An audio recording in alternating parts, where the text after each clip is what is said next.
Hello students, तो कैसे हैं आप सभी।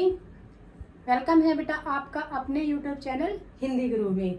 तो अभी जो हम पढ़ रहे थे, हमारा सूरदास के पद पढ़ रहे थे, तो उसका जो है 3 पद हम पढ़ चुके हैं। आज जो है वो चौथा पद पढ़ेंगे। उसके बाद जो है इसके पद के क्वेश्चन आंसर जो है इम्पोर्टेंट क्वेश्चन जो बोर्ड में पूछे जाते हैं वो क्वेश्चन आंसर मैं आपके लिए लेके आऊंगी। तो स्टार्ट करते हैं। 4th जो पद है उसकी व्याख्या और शिल्प सौंदर्य। ये आपका रहेगा हरि। संकेत मैंने दिया हुआ है 4th कौन सा बुक में से चेक कर लेना कि हरि है राजनीति पढ़िए आए उसका है। इसमें जो है गोपियां उद्धव को कहती हैं, वो जब योग का संदेश लेकर आया था उद्धव, तो गोपियां कहती हैं इस पद में कि गोपियां कहती है कि श्री कृष्ण ने वहां जाकर राजनीति पढ़ ली है कि जो श्री कृष्ण है वो मथुरा चले गए थे, वृंदावन को छोड़कर मथुरा जो है वो चले गए थे और वहां से उन्होंने उद्धव को अपना दूत बनाकर भेजा था योग संदेश देकर। ठीक है, तो उस पर गोपियां कह रही है कि श्री कृष्ण ने वहां जाकर मतलब मथुरा जाकर राजनीति पढ़ ली है, इसलिए वह अपना फायदा और नुकसान देखकर ही कोई कार्य करते हैं। इसी कारण यही कारण है कि वो पहले अपना नुकसान और फायदा देखकर ही कोई काम करते हैं, क्योंकि वो तो पहले से ही चालाक थे और वहां मथुरा जाकर बहुत से ग्रंथ पढ़ लिए हैं। वो पहले से ही चालाक थे और एक मथुरा चले गए और वहां जाकर उन्होंने और भी ग्रंथ पढ़ लिए हैं। राजनीति का यही प्रभाव है कि श्री कृष्ण ने हमारे लिए योग संदेश ही भेज दिया।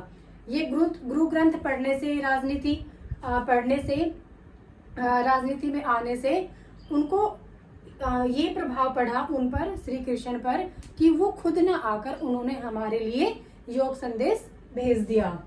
ठीक है, हे उद्धव, ठीक है, वो कह रही है उद्धव को हे उद्धव, संबोधन कर रही है। यहाँ पर संबोधन कारक है कि हे उद्धव, पहले के लोग कितने भले थे जो दूसरों की भलाई के लिए भागे चले आते थे। गोपियां कह रही उद्धव से कि पहले के लोग कितने भले थे कि दूसरों की भलाई के लिए भागे चले आते थे। इतना सब जान लेने पर तो हम इतनी तो आशा कर सकती हैं कि हमारे मन को श्री कृष्ण ने जाते समय चुरा लिया था, उसे हम पुनः प्राप्त कर लेंगी। ये कह रही है कि इतना सब हो चुका है, उन्होंने हमारे लिए योग संदेश भेज दिया है, तो हम इतनी आशा कर सकते हैं कि श्री कृष्ण जब मथुरा गए थे तो हमारा मन चुरा कर ले गए थे, तो वो हम वापस ले सकती हैं। क्या हम इतनी आशा कर सकती हैं?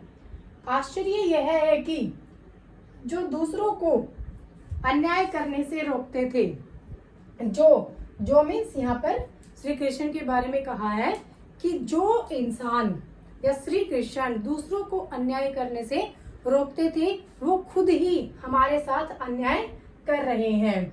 ठीक है, वे स्वयं अनीति अन्याय के रास्ते पर क्यों चल पड़े।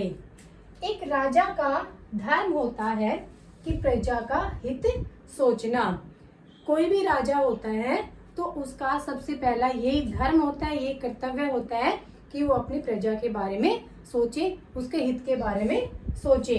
परंतु श्री कृष्ण ने योग संदेश भेजकर हमारे साथ अन्याय किया है, किंतु श्री कृष्ण ने अपनी प्रजा मतलब गोपियों के बारे में ना सोचकर योग संदेश भेजकर हमारे साथ अन्याय किया है। तो ये रहेगी इसकी व्याख्या।